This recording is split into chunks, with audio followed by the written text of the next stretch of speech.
Order. The sitting is resumed. It's questions to the Executive Office, and I call Deborah Erskine. Thank you, Mr. Speaker. Question 1. First Minister. And I'm going to ask Junior Minister Riley to take this question with your permission. Thank you, Mr. Speaker. We have made a good lot of progress in building good relations through the TBUC strategy, particularly across key areas such as shared housing, engaging young people through the TBUC camps and wider on-the-ground delivery, the Urban Village Initiative and removing interface barriers. I want to place on record the amazing work by the community and voluntary sector, and in particular groups and organisations on the ground who are invaluable to us all. Through our engagements and visits in recent months, we've demonstrated that we are fully committed to continuing the process of building good relations in a future defined by peace and prosperity for everyone that calls here home. This is shown through our cross-cutting commitment to peace in the draft programme for government. We recognise, of course, the challenges still remain. The day-to-day needs of communities have also changed considerably over the past few years. Communities facing good relations issues often face wider socio-economic challenges, as well as tackling these issues will need everyone across government and the community sector to work even better together. A review of the TBUC strategy has been initiated. The recommendations of this review are being considered and will shape the process for developing a refreshed approach to good relations. Mrs. Erskine. Thank you, Junior Minister, for her answer. But does the Junior Minister agree that the example set by political leaders has a significant bearing on building good relations within Northern Ireland? And in that context, does she accept that the First Minister's recent attendance at an IRA commemoration event and the First Minister's glorification of terrorism is actually an example of not building those good relations within our community? Therefore, will the Junior Minister and the First Minister desist from attending events glorifying terrorism? Junior Minister. Well, when it comes to good relations, of course, we all have a part to play. We all need to be committed to improving community relations, be that people from different political, ethnic and religious backgrounds, whether you live in the city or whether you live in a rural community. Just last week, myself and Junior Minister Cameron, we met with the Clonard Fitzroy Fellowship, two faith groups coming together to have conversations and learn from one another. They are leaders in the community. We also met with Tacit in North Belfast at the end of last year. Community leaders standing side by side, working together for a better future and legacy for generations coming behind them. Leaders in the community. There is a lot of amazing work happening, and as I mentioned, the community and voluntary sector. Do we need to build on that? Yes. Do we need to do even more? Yes. Are we committed to that? Absolutely. And for myself and the First Minister, as political leaders and leaders in our community, we will do absolutely everything that we can to demonstrate every day that we will do just that. And I thank the Junior Minister for her answer so far. Can the Minister outline what work is ongoing by the Executive to bring young people across our communities together to build a better understanding of each other and all that they have in common? Minister. Yes, Douglas Cormac, thank you for that question. My focus in this role is to support the work of the First Minister and the Deputy First Minister, along with Junior Minister Cameron, to build in a future defined by inclusion, equality and respect. And I know that many across this chamber are also committed to working to deliver on that outcome. Investing in our young people, creating opportunities for engagement is key to building in that process. The TBUC Camps programme, delivered under the TBUC strategy, specifically gives our young people the opportunity to build positive relationships with other young people from different communities. Since summer 2015, the Executive Office has invested over $12 million in the TBUC Camps programme, with over 950 camps delivered, reaching over 33,000 young people. In the past year of 24-25, a further $1.5 million has been invested, with over 110 camps currently being delivered. That investment into our young people and into their futures is so vital. Learning from each other, understanding each other, recognising that we have more that unites us than divides us in what is an increasingly diverse, vibrant, multicultural society is quite simply invaluable, and we will continue to support that work moving forward. Minister, in evidence sessions to the Committee for the Executive Office, we've been advised that there is no definition on the statute books for good relations. Is that something that the Executive Office will be taking forward? Thank you. Minister. Well, I think when you look in terms of good relations and the strategies that we have ongoing within the Executive Office, When you look at strategies such as TBUC, it has had a clear impact on the lives of people here through the development and investment in the headline actions and the wider commitments by removing interface barriers, by bringing people together through sport, education and through the camps. As I said before, we have invested, since 2015, we have invested over 12 million in camps programme, over 950 of those delivered, and we reach a massive 33,000 young people. So again, as I said before, that demonstrates our commitment, that demonstrates my commitment, the Deputy First Minister and Junior Minister Cameron, and we will continue all that we can to continue with that work. Declan Kearney. First Minister. With your permission, Junior Minister Early will take this question also. Thank you, Mr. Speaker. This answer will be in Irish. Officials have already begun engagement with the minority ethnic sector to support the development of the new strategic approach to racial equality beyond 2025. We have taken the findings from other programmes which deal with societal issues, and we believe a strong focus on a public health approach is needed if we are to tackle racism and racial inequality. A public call for views will be launched shortly, and we want to hear from our key stakeholders, the minority ethnic sector and indeed the wider society. We would encourage everyone to have their voices heard at this important consultation when it is publicly available. In December, we published the independent review of progress on the implementation of the current racial equality strategy for 2015 to 2025, along with a response from the department. The review highlighted the substantial change in the landscape here since the strategy was launched, as well as the need to be more flexible to respond to external events. Our intention is to continue to engage with minority ethnic communities to listen and to ensure we capture their voices and involve them in this strategy. Thank the Junior Minister for her answer. Can the Minister confirm that there will be proper consultation and engagement with the groups most impacted by the strategy to ensure their voices are represented? I can certainly.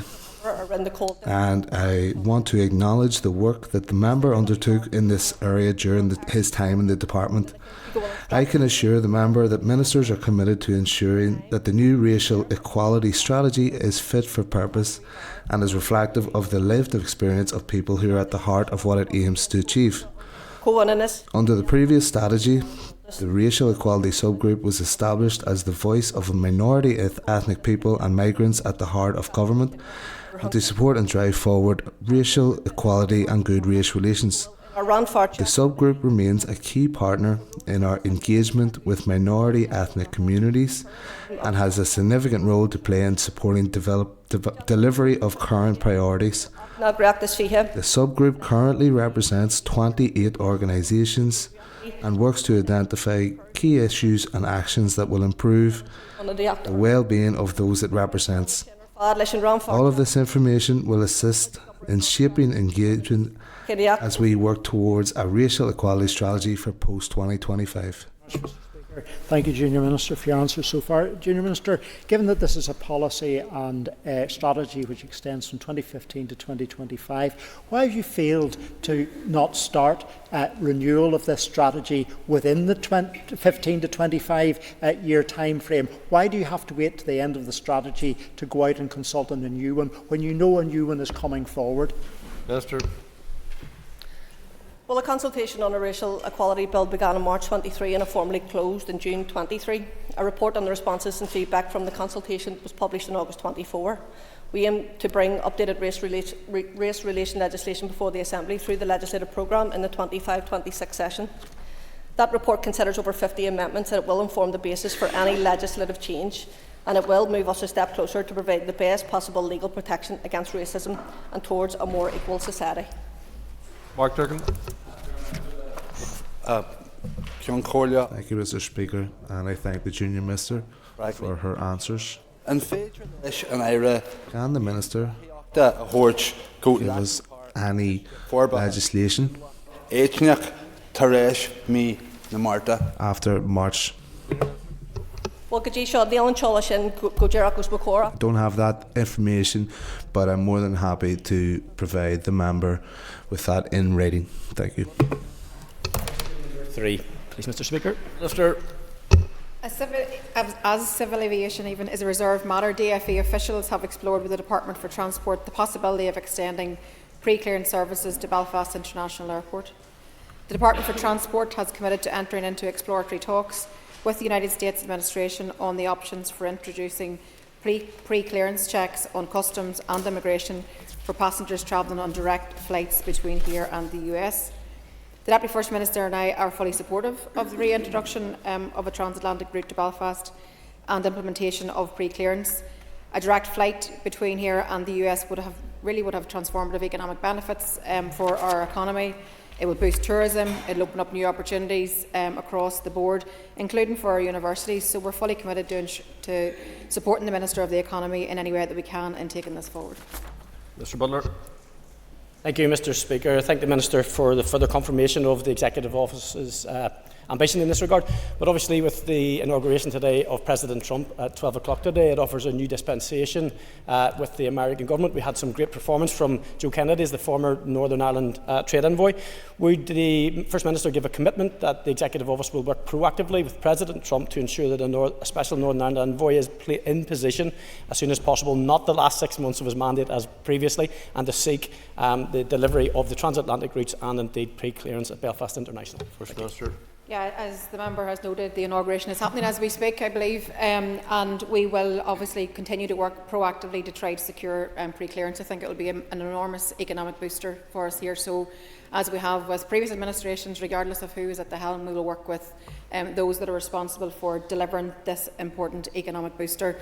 It's something that the Economy Minister has taken forward quite strongly in engaging with the Department of Transport, but also commissioning research as well around this, so we can actually make the case for why it's so important. So yes, we will take all opportunities to ensure that we can secure this. I think it's in our best interest to secure this. I think in terms of a US envoy, obviously those appointments are yet to be made, but we've had the experience of working with previous envoys that has been beneficial, and let's hope that we can have those similar types of benefits going forward. Jonathan Buckley.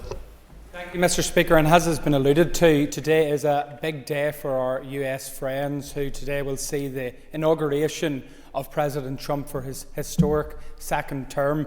It's a presidency that indeed I welcome, and I would ask the First Minister, during the first Trump administration, the then First Minister Arlene Foster and Deputy First Minister Martin McGuinness issued an open invitation for President Trump to visit.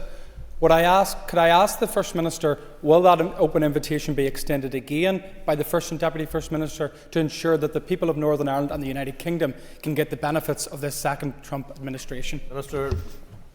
I think there's a lot of a grey area in terms of what the intention of this new administration will be, particularly when it comes to economic policy and protectionism policy. So I think we're going to have to work our way through that. He's only been inaugurated as we speak, and we can consider all of these things in the round going forward. My interest engaging with an American administration is always in our own selfish interest, and I think that is something that is important. We can all have our own views on the individual that holds the position of president and are all entitled to do so. The American people voted for this president, so that's their prerogative. My concern is in relation to what's good for our economy, what's good for our job creation, what's good in terms of our ongoing engagement with, which is much, much wider than obviously the White House itself. It's in terms of Irish America, it's in terms of engagement across the board, it's about drumming up tourism potential, it's about so much more. So we can consider all these things going forward. And following on from the First Minister's response there when she talked about exploring what's good for our economy, last week the Economic and Social Research Institute published a report that looked at a new economic model for the North here. Can I ask the First Minister, does she welcome this report? Yes, very much so, and I just started to take a look through it, but I very much welcome the fact that the report has been published by the Economic and Social Research Institute, because I think it's going to contribute to that wider understanding of how our economy works.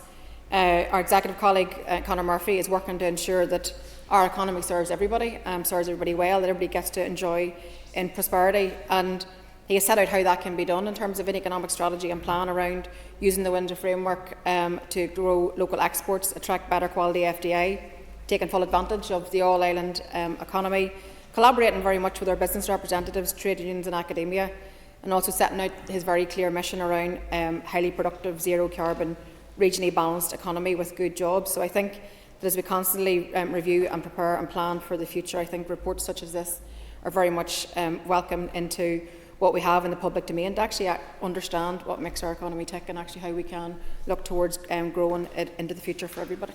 Matthew Till. Thank you, Mr. Speaker. First Minister, I'm genuinely intrigued to hear that seeking pre-clearance is official executive policy, in part because it originated from a clandestine bilateral process between the DUP and the UK government, not the other executive parties. But secondly, we know the Trump administration is anti-immigration. They're not going to be seeking more open borders. Secondly, it is also true to say that we already have pre-clearance on this island. The US administration is likely to say travel 100 miles down the road to Dublin. Mr. O'Toole, in order please to take your achieve seat. this, it would also include... This is questions and answers. And you in particular, of all the members, seem to want to make speeches. So would you ask a question, please? I appreciate that, Mr. Speaker. I am the Leader of the Opposition. It's my job to hold ministers accountable. Is this actually going to be Mr. O'Toole, executive you're policy? the Leader of the Opposition. I'm the Speaker. You do not challenge the Speaker, as does any other member. You're asked to make a question, and if you can't make a question, I'll move on, so please make a question. Is seeking pre-clearance in that context and all it entails seriously executive policy? Because I don't think any serious observer thinks it's going to happen. Well, I've just said that it is. I've just said that the Deputy First Minister and myself are committed to working with the Economy Minister to try to pursue this even further.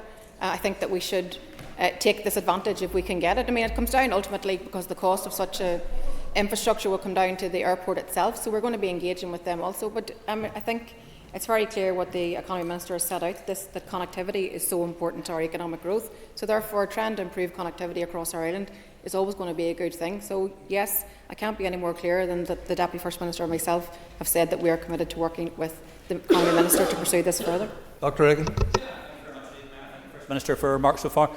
First Minister, have you had the opportunity to consult with our friends in Scotland and indeed in Manchester? Because of course Edinburgh, Glasgow and in fact Manchester are looking for pre-clearance as well, and that would be well within the remit of the great airport at Belfast International Airport, which is of course in my constituency. Thank you. First Minister. No, we have not engaged with Scotland or Wales in relation to this issue. I think that Dublin is the only place in Europe actually that has pre-clearance at this stage.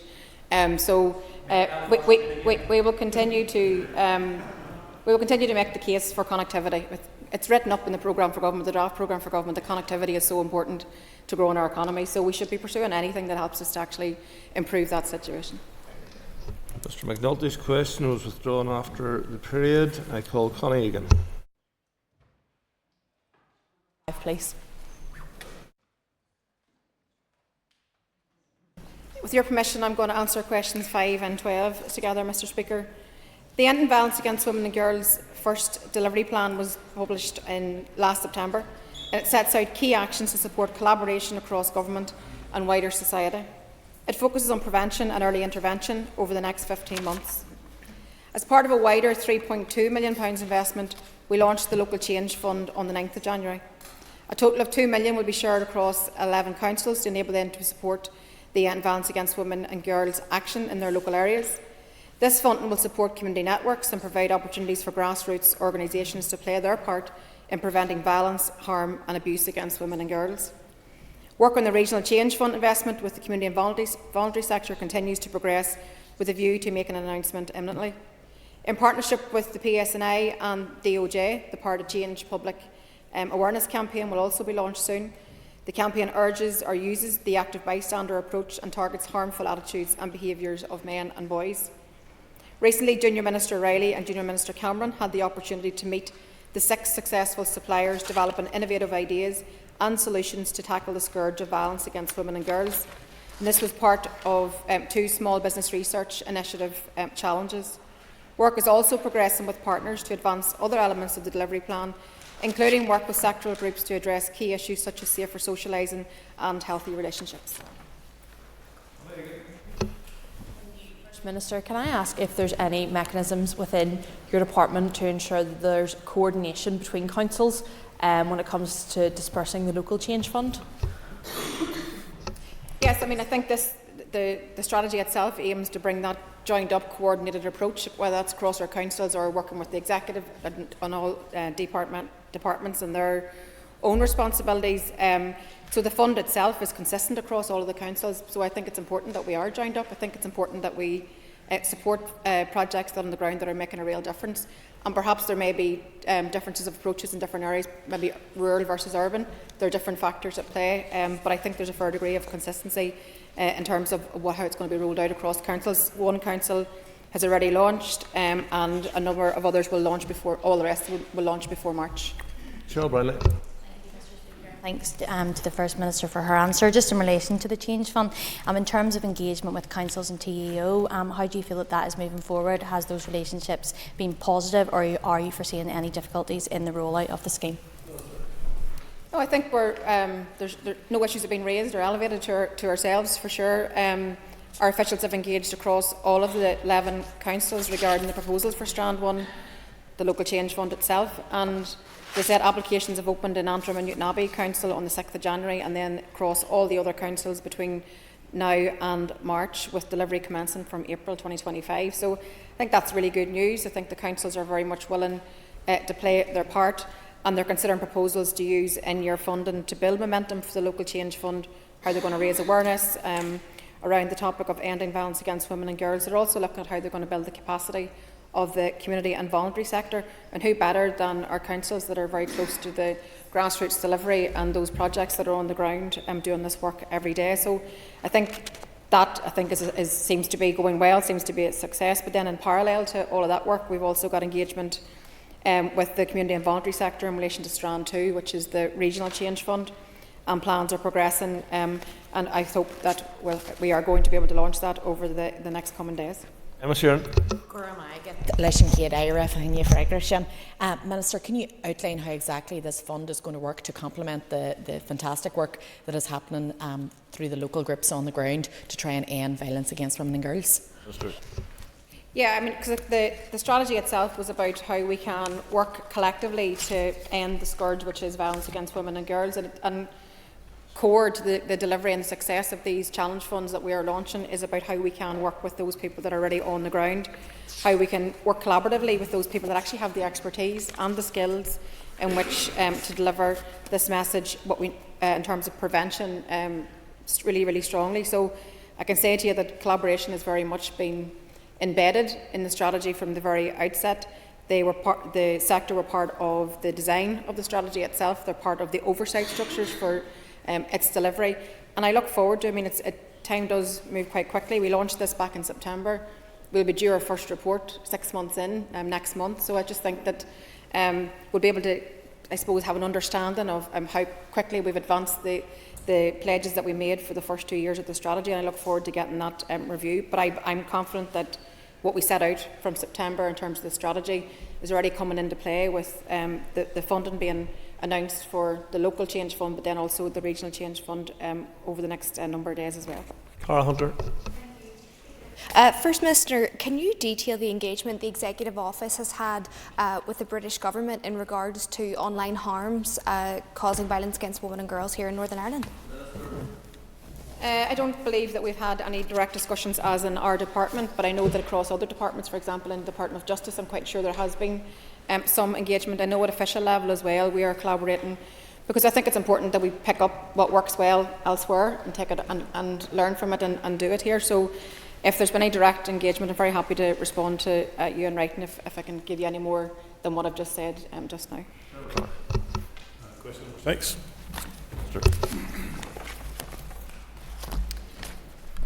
One of our key priorities as an executive is the health and well-being of our people. We are committed to working together to deliver the transformation needed to deal with the pressures facing the health and social care system. Following a recent meeting of the Executive, we issued a statement on winter pressures. We acknowledge this has been a particularly difficult winter across the health and social care system, with high rates of hospital admissions and flu. We also thanked HSE staff, as well as carers and the community and voluntary sector, for their tireless work over this difficult winter. As an executive, we fully understand the impact of long waiting times on patients and their families, and we would encourage people to take any steps they can to stay safe and to stay well this winter. If you're eligible, please take up the flu vaccine, which has now been extended to everyone over the age of 50. We're continuing to work together on the reform and transformation of the health and social care sector, including the urgent need to reduce waiting times. As with all commitments in the draft programme for government, this is one of our shared ambitions, and its importance has been discussed frequently by the Executive. Mr. Clark. Thank you, First Minister, for your answer. First Minister, and I hear what you're saying. However, this has been a relatively wild winter, and every year we have the same problem in terms of waiting lists. We have hundreds of people waiting to get into hospital, and indeed hundreds waiting to get out. Does the First Minister have any suggestions for the Health Minister, or is the Health Minister bringing forward any specific proposals to relieve these pressures? Minister. We did have a collective executive discussion on this last week. I mean, we all can say that the situation facing patients right now is not acceptable. The situation facing our health and social care workers is not acceptable. And the winter comes every year, so we should be prepared and we should be ready. But I don't want to be... I want to be helpful to the Health Minister, and I think that the collective will of the Executive is to work together to transform our health and social care system.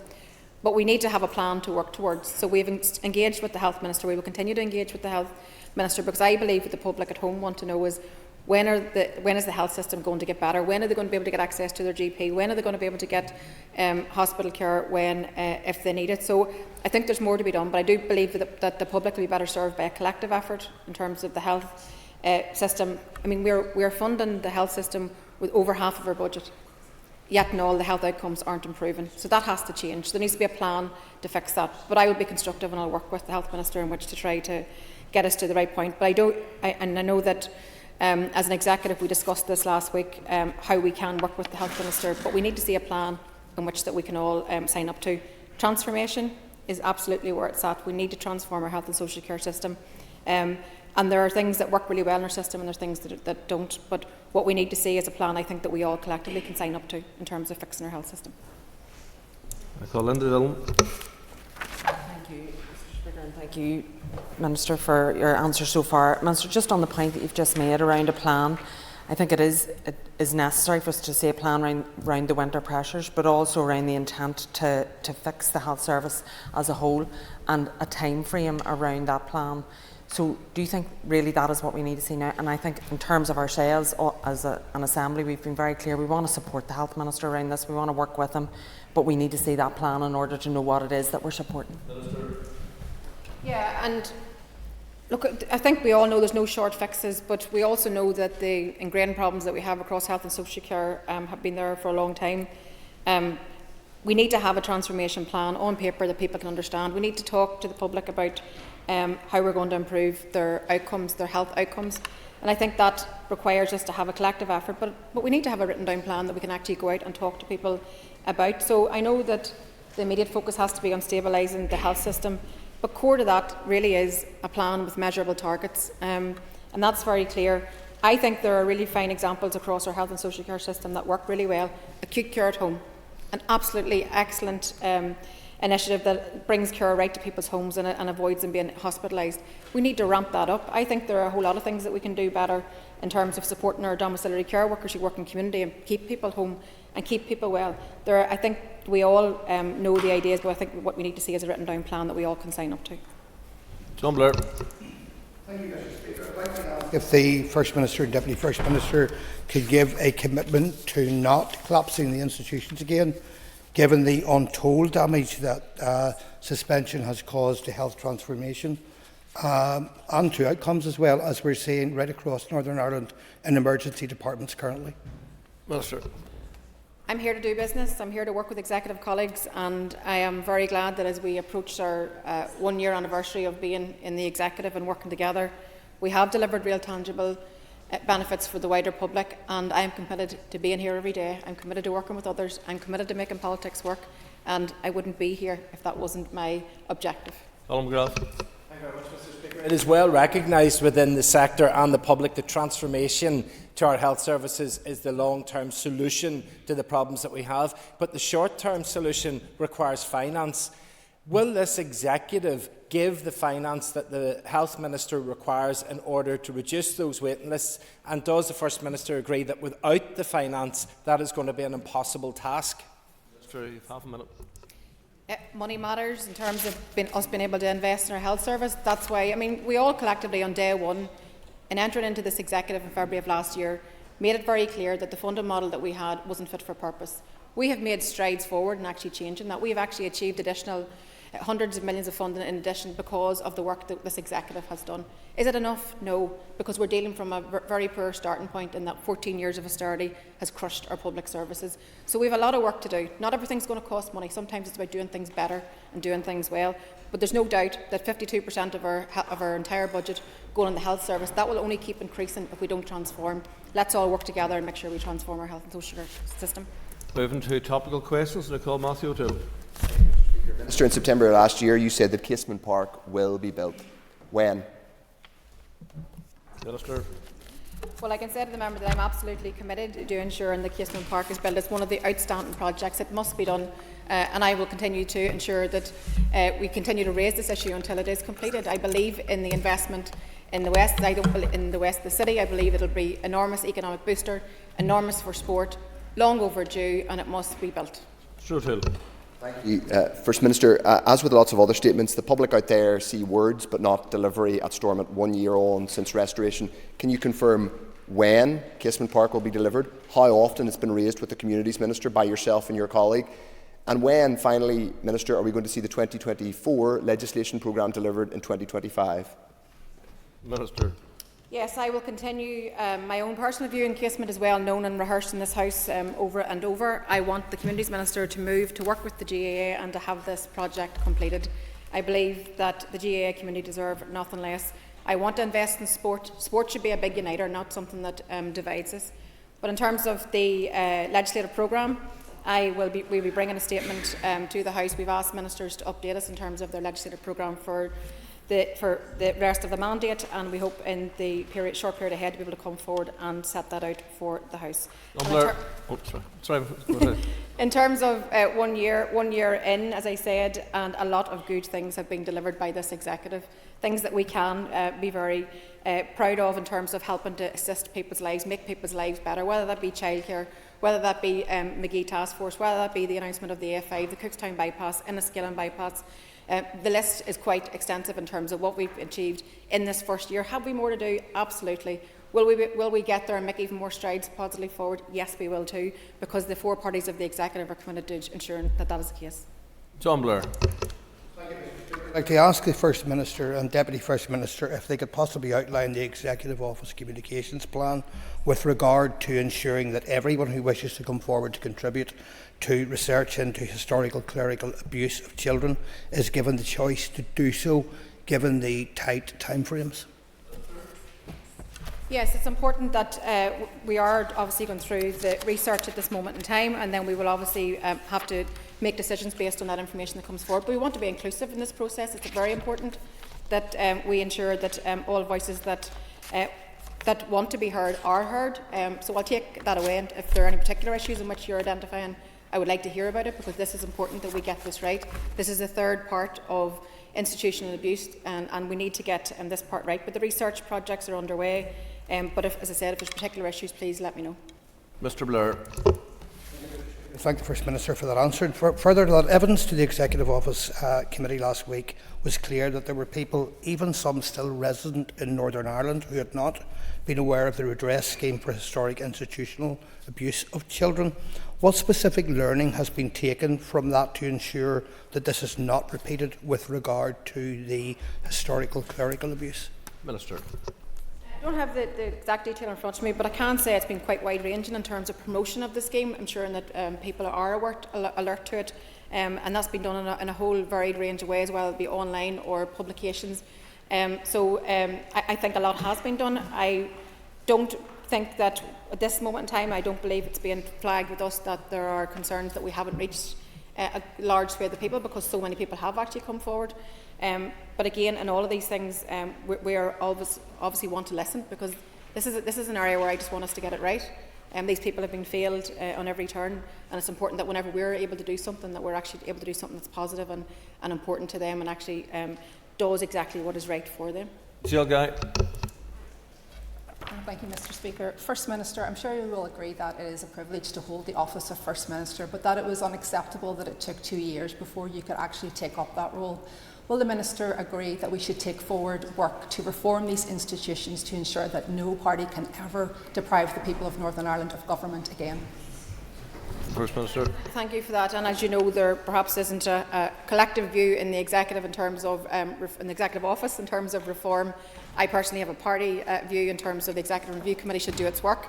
That's where we should have these conversations, and I'm absolutely committed to playing my part and the party's part in terms of that conversation around how can we make sure we're fit for purpose, how can we make sure that we make this work to the best interest of the people that we serve. Thank you, First Minister. Just so I understand that you're answered correctly, are you going to support that the work of the Executive and Assembly Review Committee takes forward work on reform of these institutions within its remit? So this is again a personal view, not an Executive Office view, but my view has always been that Executive Review Committee is the place in which we should do that work, and my colleagues participate accordingly. Mr. Speaker, last Friday marked the 32nd anniversary of the T-Ban massacre. 14 workmen travelling home from work were in a minibus when that minibus was blown up. 8 of those workmen were killed. The First Minister has said that there was no alternative to violence. Does the First Minister believe that there was no alternative to these murders? Or does she treat IRA murders as just collateral damage? Minister. There's no escaping the fact that we have a very turbulent and difficult past, and I think that it's also very important that we remember the fact that much trauma, much suffering has been inflicted on so many people across our society. I believe my job as a political leader of 2025 is to try to heal the wounds of the past, try to allow the space for us to be respectful of each other and our journeys and our life journeys and what we believe. And I think that's important, that we create that space for each other. I'm committed to doing that, and I would ask the member to join me in that too. Mrs. Dodds. Thank you, Mr. Speaker. First Minister, I think the victims of IRA violence will listen very carefully to what you have to say, but will realise it is the same old platitudes over again. You could move to change that. Today in this chamber, given that your party did not cooperate with the King's Mills inquest, will you now call upon the police ombudsman to actually release the report into the King's Mills massacre and ensure that these families get justice? First Minister. I believe in all families having justice. I believe in all families having truth. That is why we have to find a way to properly deal with the past. We had that with the Stormont House Agreement, and unfortunately others walked away from that, mainly the British Government and yourselves included. Look, we have to acknowledge that we have so much hurt and pain of the past, but let's help every family to move forward. Let's not pick and choose who we want to help and support. I'm committed to looking towards the future. I'm committed to trying to help people to heal and to move, not to move forward or not to forget, but to try to help people to heal. And I said that from day one, and I'm absolutely committed to that. I want us to build a better future. I do not want us to burden yesterday's children or today's children with yesterday. I want us to try to help people to heal. So let's try to find a way to do that together. Connie Egan. Mr. Speaker, First Minister, can I please ask when the final programme for government will be published? Minister. So we're actively working on it as we speak. We have an executive this week. I'm not sure if it's going to make it to that yet, but we're actively working on it. But needless to say, we intend to get it published ASAP. I'm hoping in the coming weeks. Egan. Thank you, First Minister. How will the Executive Office ensure that consultation responses received will be reflected in the finalised programme for government? Minister. So we've had over 70 public engagements. I think it's 1,400 consultation responses. So that's quite a lot to get through. We've been working our way through that. We've been analysing it as it come in, as opposed to waiting to the end point, which is allowing us now hopefully to move forward to the next stage. So I believe that the final document will be reflective of the consultation responses that we received in the main, particularly around any of the sort of bigger issues that were coming up repeatedly over and over. Okay, Egan. Minister, the First Minister will be aware that the Secretary of State has now refused the use of the Stormont break. What is the First Minister's position on the use of democratic safeguards against the imposition of unwanted EU rules? Minister. Look, I believe that whenever issues are identified, we should find pragmatic and reasonable ways in which to deal with them.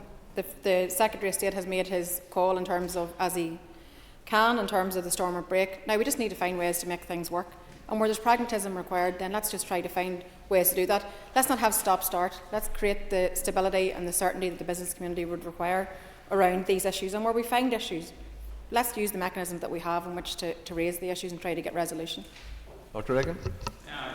The First Minister, I thank the First Minister for her remarks. The question is, what is the role of democratic institutions, and particularly the safeguards that were supposed to be set in place for us to be able to make sure these things were going? The key question is, when the Windsor Framework Democratic Scrutiny Committee clearly doesn't work and doesn't do what it's supposed to do, what are we going to do as a proposal, coming particularly from the Executive Office, to be able to make sure we get things that people can actually have some faith and trust in? Because quite frankly, people don't have any faith and trust in the rules and systems we have at the moment. Minister. I think that we were a long time in a period of uncertainty. We were in a long time where to get to the point where we had the Windsor Framework. Those mechanisms that are now agreed are agreed. They are the democratic mechanisms in which we have in which to deal with these issues. The Stormont break is not going to be pulled on this occasion, but let's continue to find resolution to the issue that's been actually identified. Let's be pragmatic about it instead of grandstanding or trying to be overtly political about it. We are where we are because we've been taken out of Europe against our wishes. That's my personal view. And we have to deal with the consequences in a post-Brexit world.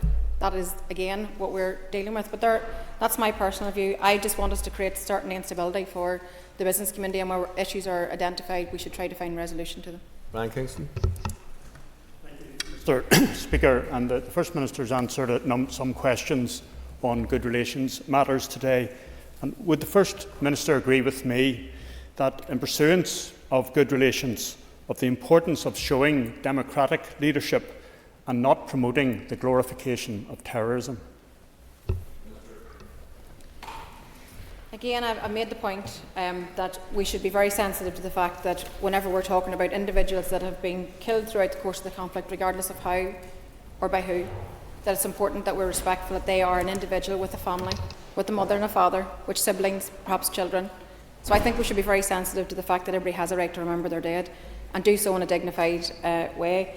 My job, as I said, is to try to deal with the past in a way that allows us to be as comprehensive as we can, that brings truth and justice to as many families as we possibly can, but also somebody that looks to the future and tries to look towards the next 10, 20 years and making this a better place, a society that's free of sectarianism, a society that's free of racism, a society that's inclusive. I think that would be a better prize for everybody that we collectively serve. Mr. Kingston. Push the First Minister more on this. When she talks about a victim-centred approach and sensitivity to those who have suffered in the past, does she not recognise that when individuals who engaged in terrorism are individually lauded and honoured by those in political leadership, it causes only hurt to the families whose loved ones were murdered by terrorism? Mr. Minister. I think, Mr. Speaker, I've answered the questions. I mean, I've said before in this House, I said when I took up post as First Minister that I'm sorry for every single lost life, without exception. That is my position. And I just think we need to be a bit more sensitive. And actually, if you look at the victims and survivors strategy that we brought forward, a trauma-informed strategy, it also talks about recognising the difference and the different perspectives of the past. And I think that's important in terms of healing. And I think I would encourage us all to take that approach instead of trying to take, I suppose, point scoring politically off each other. Let's be consistent, and let's try to work together to heal the wounds of the past. Alistair. Given the controversy around recent public appointments, and I speak about appointments to the Education Authority and the recent news regarding the board of the Arts Council, is it acceptable in terms of public transparency that we are still awaiting a public commissioner or commissioner for public appointments to actually be in post? Minister. We have started that work. Unfortunately, it has taken us a bit longer than what we all would have wanted, but in June 2024, ministers agreed to run the new competition to appoint a Commissioner for Public Appointments, and I can tell you that preparations are well progressed. I can say also that since the previous Commissioner stepped down from her role, the day-to-day business of the office has continued, including the provision of advice and guidance. However, this has not extended to the statutory regulatory duties of the post, which only a Commissioner can undertake. Public appointments have continued in the intervening period, and the Capani Code of Practice continues to apply. Okay, if members will take their ease for a moment while we change ministers.